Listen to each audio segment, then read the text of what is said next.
Mesdames et messieurs, bon après-midi à tous et à toutes. Ravi de vous retrouver dans cette nouvelle édition de Midi au Caire, votre fenêtre sur le monde égyptien, votre fenêtre à travers laquelle on essaie de vous présenter presque les grands événements qui ont émaillé la scène égyptienne durant les derniers jours. Donc très vite, nous allons commencer cette nouvelle tournée dans le monde égyptien, mais justement après cette petite pause.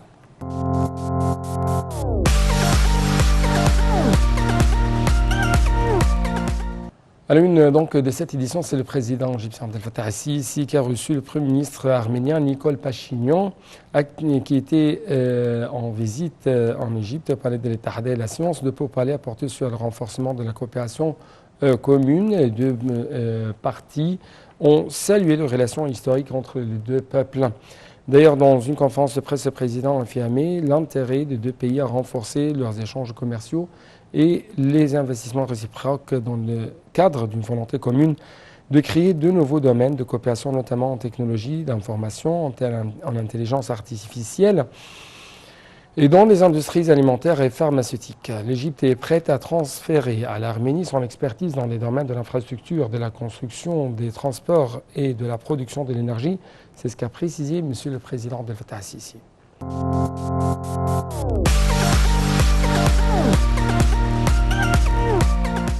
D'autre part, on trouve que le président Abdel Fattah el-Sisi a ordonné de poursuivre les efforts d'amélioration des systèmes contentieux pour assurer la réalisation de la justice rapide, jugeant importante la mise en œuvre de la loi en toute honnêteté, intégrité, mais aussi égalité pour assurer la primauté de la loi sans discrimination, pour protéger les droits des citoyens et de la société. Le chef de l'État a tenu ses propos lors d'une réunion tenue lundi avec le ministre de la Justice, Omar Marwan, portant sur l'avancement réalisé dans le projet de création d'une cité de justice à la nouvelle capitale administrative de l'Égypte, et ce dans le cadre des efforts en cours visant à développer globalement le système contentieux, selon les déclarations faites par le porte-parole de la présidence, Ahmed Fahmi. En fait, le président a été informé quand même des mesures de mise en vigueur de la loi de l'Alliance nationale pour le droit de l'action civile et des efforts en cours pour développer les mécanismes de coordination liés à cet égard, dans le but d'approfondir le concept de volontariat dans le travail civil, de mobiliser les efforts nationaux pour atteindre le développement social et économique et soutenir l'application des initiatives sociales de développement à travers la coordination entre les appareils de l'État et la société civile.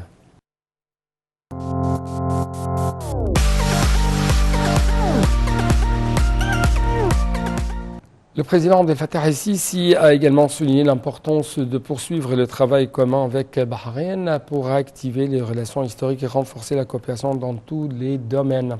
Lors d'un entretien avec le Conseil de la sécurité nationale de Bahreïn, secrétaire général du Conseil suprême de la défense, commandant de la garde royale Nasser bin Hamad Al Khalifa, M. le Président a affirmé que l'Égypte valorisait les efforts, mais aussi les politiques du roi de Bahreïn, Hamad bin Isa Al Khalifa. Un commentaire.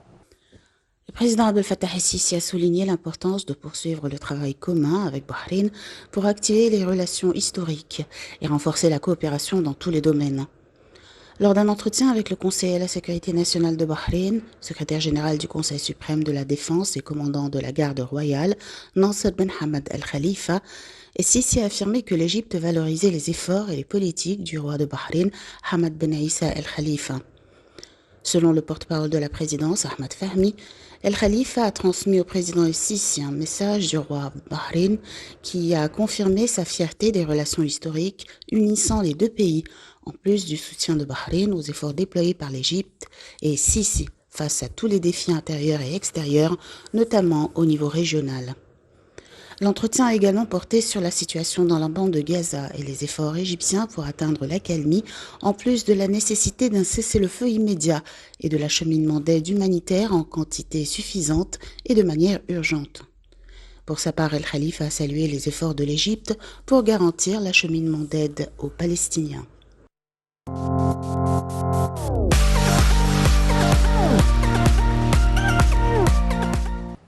Le réseau arabe de la concurrence RAC a tenu sa troisième conférence annuelle en Arabie Saoudite sous la présidence de la République arabe d'Égypte, comme l'a annoncé le Conseil des ministres égyptiens. Le réseau arabe de la concurrence a été créé en mars 2022 au siège de la Ligue arabe au Caire. L'Égypte a été quand même choisie pour diriger le réseau pour une période de 2 ans. Les explications tout de suite. Le réseau arabe de la concurrence a tenu sa 3e conférence annuelle en Arabie Saoudite et sous la présidence de la République arabe d'Égypte, comme l'a annoncé le Conseil des ministres égyptien. Le réseau arabe de la concurrence a été créé en mars 2022 au siège de la Ligue arabe au Caire. L'Égypte a été choisie pour diriger le réseau pour une période de 2 ans.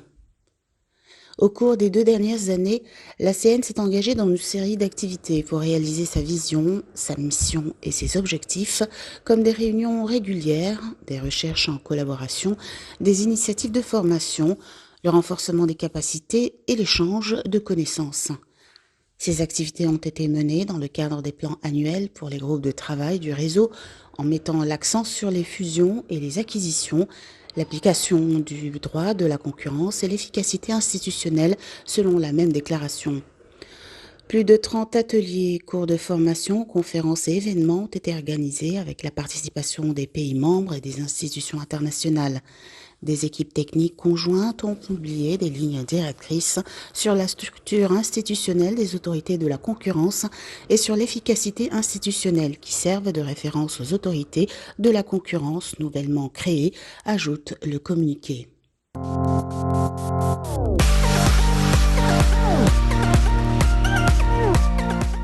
L'ambassadrice américaine au Caire, Hero Mustafa Garga, a mis l'accent sur la profondeur des relations entre l'Égypte et les États-Unis, affirmant que celle-ci se basant sur les intérêts communs, la coopération fructueuse. Cette déclaration a été faite lors d'un entretien tenu lundi dernier entre l'ambassadrice et le gouverneur de Sohag, Tariq El-Fikri, dans le cadre de la visite de Mme Garg au site touristique du gouvernorat.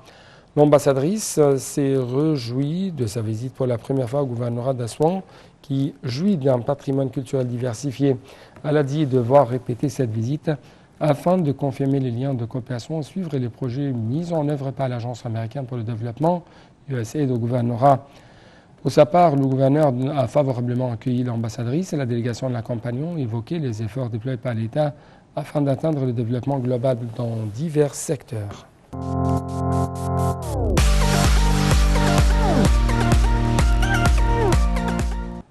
La ministre de la Coopération internationale, Rania Al-Mashat, a salué mardi le rapprochement entre l'Égypte et l'Algérie au niveau des relations économiques avec le soutien des directions de 2 pays frères et la tenue réussie de la 8e session du comité mixte égypto-algérien en juin 2022, en sus de l'organisation du Forum économique égypto-algérien sous la conduite des premiers ministres des 2 pays, aspirant ainsi à la tenue de la prochaine session du comité de manière à avoir plus de domaines de la coopération conjointe entre 2 pays.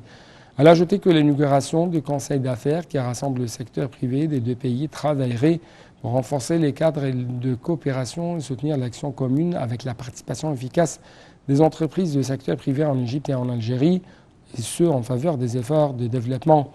Madame El-Mashat a tenu ce propos lors de sa rencontre avec Saïda Nagza, présidente de la Confédération générale des entreprises algériennes, et ce à la lumière du rôle joué par le ministère de la Coopération internationale pour promouvoir les relations économiques avec les partenaires multilatéraux et bilatéraux de développement. La ministre a noté l'importance de relations égypto-algériennes et l'attachement du gouvernement à les consolider et à les diversifier dans les divers domaines de développement au service des intérêts communs, ainsi qu'à pouvoir promouvoir les rapports entre les sociétés d'affaires des 2 pays.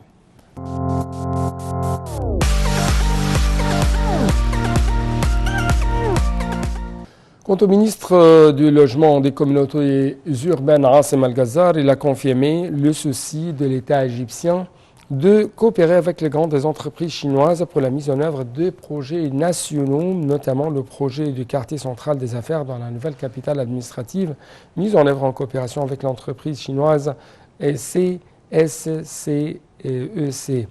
ou CSEC plutôt.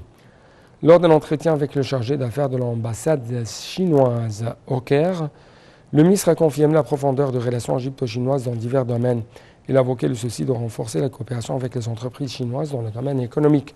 Pour sa part, l'ambassadeur chinois a confirmé le souci de la direction politique chinoise de resserrer la coopération avec l'Égypte dans le domaine économique.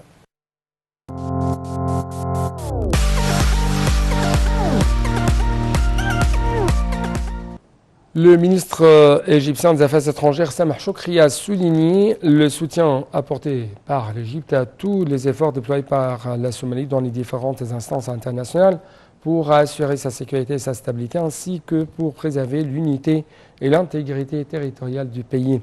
L'Égypte soutient également les efforts visant à renforcer la paix et la sécurité dans la région de la Corne et de l'Afrique, qui est un pilier essentiel de la sécurité régionale. C'est ce qu'a déclaré M. Choukri. Il a également fait ses déclarations lors de sa rencontre mardi dernier avec le ministre des Affaires étrangères par intérim de la Somalie, Ali Mohamed Omar, qui était plutôt en visite en Égypte, selon déclaration faite par le porte-parole du ministère des Affaires étrangères, Ahmed Abouzid. Les deux hauts diplomates ont mis l'accent sur leur volonté de poursuivre la coordination et la consultation étroite entre leurs pays sur les questions régionales et internationales d'intérêt commun.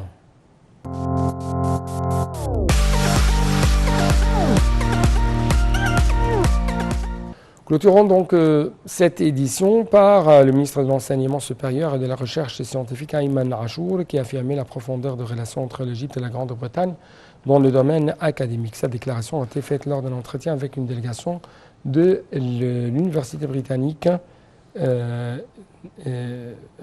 Égypte. Il a évoqué la tenue de nombreux accords avec le côté britannique dans le domaine de l'enseignement et de la recherche scientifique, en plus de la création des filiales d'universités britanniques en Égypte de grande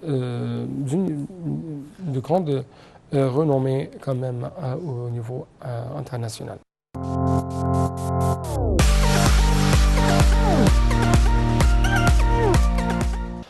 Donc, chers téléspectateurs, avec cette dernière information, nous devons clôturer cette édition de votre émission presque quotidienne Midi Roca. Merci beaucoup pour votre attention et à la prochaine.